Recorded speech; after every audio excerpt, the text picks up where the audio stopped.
Hey everyone, and welcome back. We're diving into some pretty uncharted waters today, looking at how recent U.S. policy changes could impact Canada, Yeah. and specifically all this talk about Canada becoming the 51st state. The 51st state, yeah. You're going to be looking at news articles, opinion pieces, even some of those heated discussions happening online Oh, to see, how much of this is real and how Canadians are reacting to it all. right. One thing that really caught my eye was Donald Trump, now back for round two, A second term, yeah. and Elon Musk's new government thing, DOGE. Oh, the Department of Government Efficiency, right? Yeah, so we'll be unpacking all that and more. So let's get started. It is kind of wild how this whole thing's playing out, A Yeah. mix of real worry and just like disbelief. Yeah. Some folks are, waving it off as just politicians playing games. Right.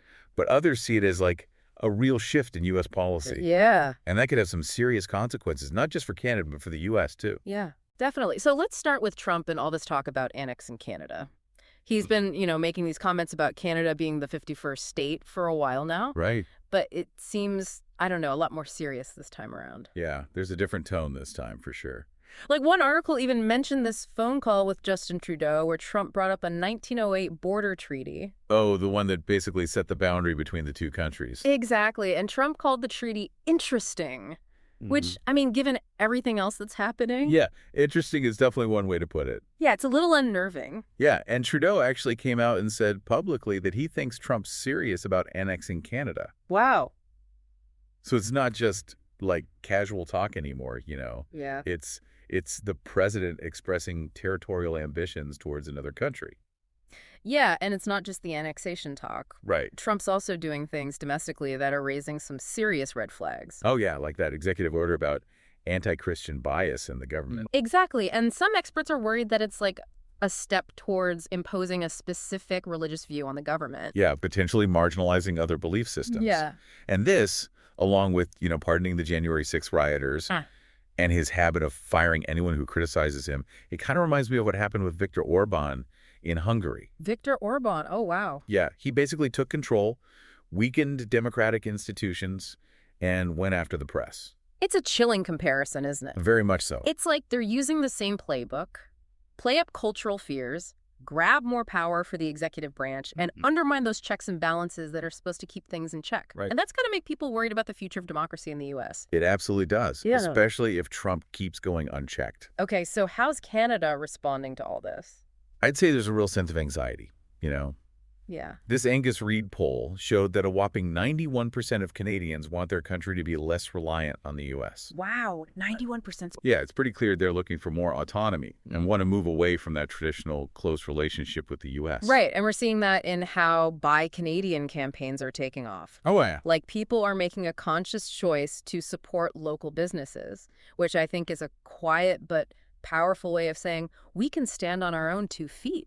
It really is a tangible way for Canadians to show they want more independence. Yeah, and then there's all the online chatter. Oh, yeah. Canadians are voicing a whole mix of emotions from fear and anger to even defiance about Trump's annexation talk. Yeah, you really see those raw, unfiltered feelings in the online discussions, people trying to understand what's happening and what it means for them. And some are even talking about Canada joining the EU to distance themselves from the U.S. It's a pretty drastic idea, but it shows just how worried they are and how much they're looking for other options.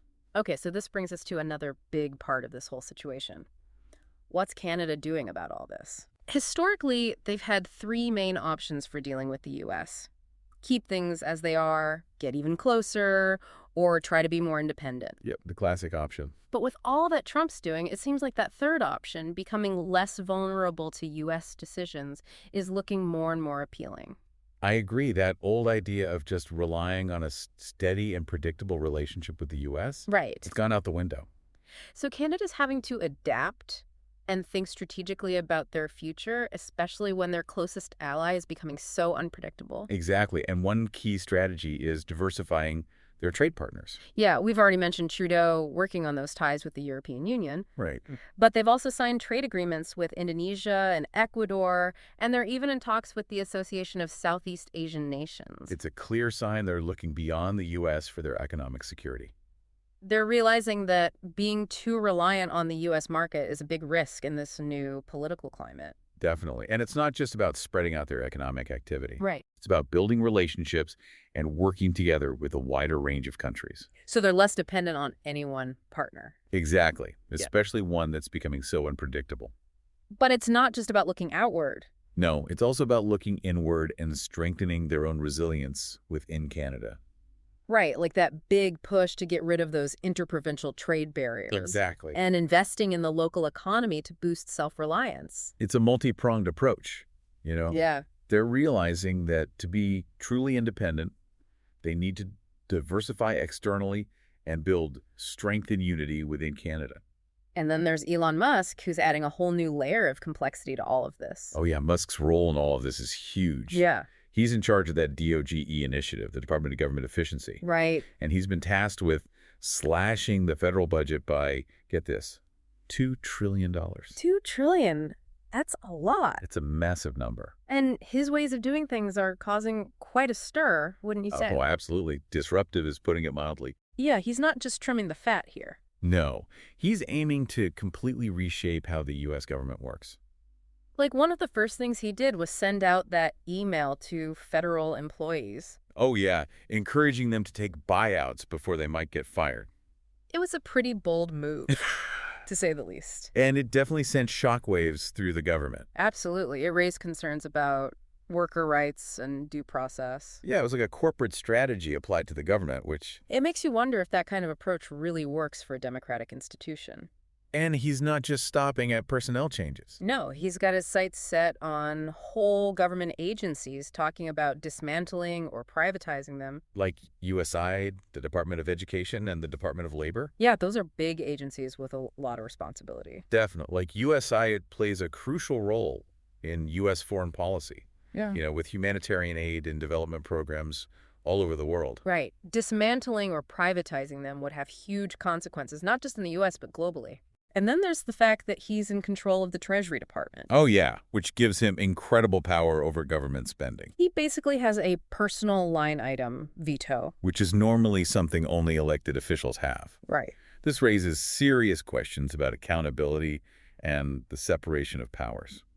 There's so much to unpack here, and we're just getting started. We've only scratched the surface. In the next part of our deep dive, we're going to look closer at how Musk's actions are playing out on the ground, how different government agencies are reacting. Yeah, it'll be interesting to see how they're coping. And what the potential consequences could be for both the U.S. and Canada, so stay tuned. Okay, so we know Elon Musk is really shaking things up with this whole DOGE initiative in Washington. He's not messing around. But, how's this actually playing out? What's he doing to get those massive budget cuts? Well, take USAE, for example. Okay, the U.S. Agency for International Development. Yeah, instead of going through the usual channels, Musk's team basically just stormed their headquarters, locked everyone out, and threatened to shut the whole thing down. Whoa, that's aggressive. It is. Why go after USAID specifically? Well, USAID has been on the chopping block for a while now. Right, people saying foreign aid is a waste of money. Exactly, and Musk seems to agree. So he sees cutting USA as a way to make a big dent in that budget. A big dent, yep. But, that ignores the huge role USAID plays in promoting U.S. interests abroad. Right, all that humanitarian assistance and development work in some of the poorest countries. Exactly. This isn't just about saving money. It's about a whole shift in foreign policy. Exactly. It looks like a move away from that traditional diplomacy and development stuff. Towards a more, isolationist approach? Yeah, more isolationist, more transactional. Okay, and USA isn't the only agency he's targeting. Right. There's also the Office of Personnel Management, the OPM. The one that handles hiring and benefits for federal employees. Right. What's he doing there? Well, instead of going through the usual bureaucracy, Musk's team is just offering federal workers these big buyouts. Oh, so they leave voluntarily. Exactly. Trying to shrink the workforce without those mass layoffs, at least for now. Okay, but what happens to the people who don't take the buyout? From what I've read, mass firings are still on the table if they don't get enough people to leave. Wow, It's pretty harsh. Yeah, it's harsh, and it doesn't really consider all that knowledge and experience they'd be losing. It does seem short-sighted. And then there's Musk's control over the Treasury Department, which gives him that huge power over spending. Right. He basically has a personal line item veto on everything. And he's not afraid to use it. No, we're seeing reports of funding just being cut off for different programs. Just like that. Yeah. No explanation, no justification, just gone. That's got to be creating chaos. Chaos and uncertainty, yeah. It makes you wonder if this is even legal, like constitutionally. Like a good question. Is he overstepping his authority? Or is this all part of what Trump authorized him to do? Well, legal experts are divided on that. No, really? Yeah, some say it's a clear violation of the separation of powers, you know? Right, like giving an unelected person all this control over the executive branch. Exactly. But others say it falls under the broad authority that the president gave him, So it's a legal gray area. at least for now. But even if it is technically legal, it's still worrying, right? This concentration of power in one person, the erosion of democratic norms. It's setting a dangerous precedent. It is. Like, it's okay for a billionaire with no government experience to just reshape everything however they want. Yeah, they're in a tough spot. Their closest ally, their biggest trading partner, is going through this massive change, and they don't know how it's going to end. They're trying to stay afloat while the ship's going down around them. That's a good way to put it. And that leads us to a big question. How are Canadians reacting to this, and what are they doing to protect themselves? That's what we'll explore in the final part of our deep dive, their efforts to rely less on the U.S., their search for new allies. So stay with us. All right, so we've really dug into this power shift happening in the U.S. and what Elon Musk is doing with this whole DOGE thing. Yeah, it's been a wild ride. But let's turn our attention back to Canada now. Right, how are they dealing with all this craziness? Exactly. What are they doing to handle this whole situation? Well, it seems like they're basically rethinking their whole approach to foreign policy. Oh, really? Yeah, they're realizing that their old relationship with the U.S., it might not be what they thought it was. Right. Like those assumptions aren't working anymore. Exactly. So they're working on a multi-pronged strategy, trying to rely less on the U.S. and be more independent. I see. So what are they actually doing? Well, one big thing is diversifying their economic partnerships. Remember, we talked about Trudeau building those ties with the European Union? Right. But it's more than that. Like those trade deals with Indonesia and Ecuador, Oh, yeah. those open up whole new markets for Canadian businesses. And it's not just about trade, is it? No, it's a political statement, too. Like, they're shifting away from that U.S.-centric view and looking more globally. Exactly. Building relationships with a wider range of countries. So they're not putting all their eggs in one basket anymore. Right. Especially not a basket that's getting so shaky. Okay, but what about their economic ties with the U.S.? Those are pretty deep, right? Yeah, they are. Can they really separate themselves without hurting their own economy? Well, it's a tricky balance, for sure. Yeah. Completely breaking away from the U.S. economy, it's not really possible or even a good idea.